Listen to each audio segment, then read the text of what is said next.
Naninindigan ng Philippine National Police. Lehitimo daw ang operasyon ng PNP Special Action Force sa bayan ng Mamasapano sa Maguindanao, kung saan mahigit 40 pulis ang napatay sa isang mistulang massacre. Ang pagdakip sa dalawang terorista na kabilang sa most wanted ng FBI ng Amerika ang misyon ng grupo ng Special Action Force. Pero dahil umano sa kawalan ng koordinasyon sa Moro Islamic Liberation Front, bukod po sa Bangsamoro Islamic Freedom Fighter, pati ang MILF nakabakbakan ng mga pulis. At mula sa Sharif Agwak sa Maguindanao, nakatutok live si Chino Gaston. Chino. Vicky, nagluluksa ang PNP Maguindanao at maging ang buong Philippine National Police sa sinapit ng kanilang mga kapwa-pulis sa tinatawag na law enforcement operation laban sa ilang high-value targets sa isang liblib na barangay sa bayan ng Mamasapano dito sa Maguindanao.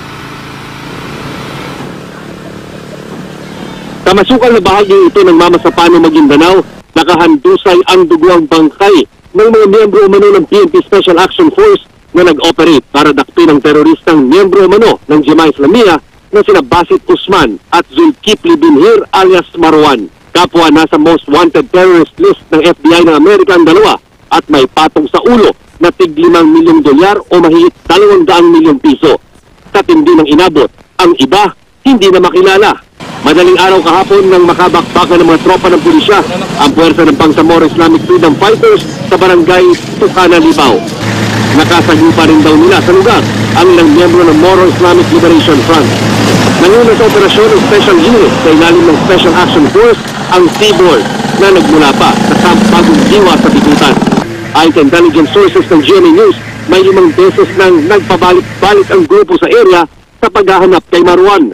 Nakasagap daw ng isang cellphone call ng tropa mula sa kanilang target, kaya naglunsad sila ng operasyon. Itong pong miyembro ng staff ang sumama sa enkwentro. 300 naman umano ang nakasagupa nilang BIFF at MILF. Pero ayon kay Morgan Iqbal, Chief Negotiator ng MILF, walang koordinasyon ang ginawang pag-atake ng PNP staff. Nasagasaan daw ng mga ito ang tropa ng MILF sa kanilang kampo, kaya nauwi sa putukan. 10 oras ang itinagal ng bakbakan. Eksplosibong nakuna ng GMA News ang pagsakay sa helicopter ng iba pang miyembro ng staff na nasugatan sa enkwentro. Dinala sila sa ospital sa tulong ng mga sundalong Amerikano. Pasado las 11 kaninang umaga nang makumpleto ang pag-report sa mga pangkay ng mga miyembro ng PNP staff. Nakipag-ugnayan sa lokal na pamahalaan ng Mamasapano ang MILF para ma-turn over ang mga bangkay. Mahigit 4 na po ang bilang ng mga nasawing PNP staff. 11 naman ang sugatan. Wala pang konfirmasyon kung ilan ang casualty sa hanay ng MILF at BIFF. Sa ngayon, humupa na raw ang tensyon sa Mamasapano. Nagkasundo na umano ang maggabi ng kampo na magkaroon ng ceasefire. Pero maraming residente ang nagsisigat sa takot na maigit sa bakbakan. Anong kami natakot kami kaya wala kami nakita ng bigla lang nagkaputukan. Nakahakmas ng watawat ng Pilipinas sa PNP Maguindanao Headquarters, gayon na rin sa Camp Crame bilang pagkilala sa mga nasawing miyembro ng PNP Special Action Force o staff. Bago tumulak papuntang Maguindanao, malungkot si DILG Secretary Mar Rojas sa talumpati sa 24th Foundation Day ng PNP dahil sa sinapit ng mga miyembro ng PNP staff. To the family of the fallen.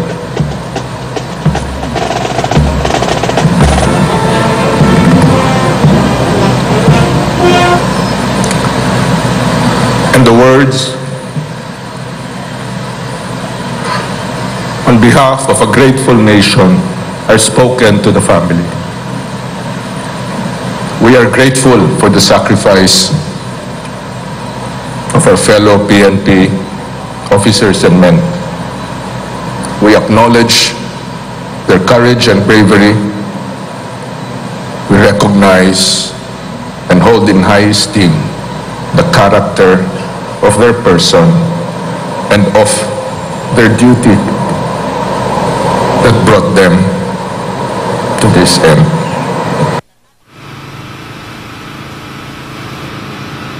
Vicky, diniklara na ni PNP Maguindanao Provincial Director Senior Superintendent Rodelio Ocson na tapos na itong retrieval operations para sa lahat ng mga miyembro ng staff na pumasok nga at nakibahagi doon sa operasyon na nangyayari noong linggo. Sa tulong na rin, ang retrieval operations ay ginawa kanina kasama ang mga miyembro ng Philippine Army, LGU, at maging itong mga miyembro ng CCCH. Pero alam mo, Vicky, nakausap natin yung mga sundalo na nakadistino mismo dito sa bayan ng Mama Sapano at sinasabi talaga nila noong linggo, hindi talaga nila alam na magkakaroon nga ng operation itong PNP SAF. At kahit nagsimula na raw ang putukan, gusto man nilang rumisponde ay alinsunod sa peace agreement ay kailangan muna nilang magpaalam dito sa kanilang mga counterparts sa MILF at maging sa CCCH. At yan ang latest mula rito sa Maguindanao. Balik sa inyo sa studio. Maraming salamat sa iyo, Chino Gaston.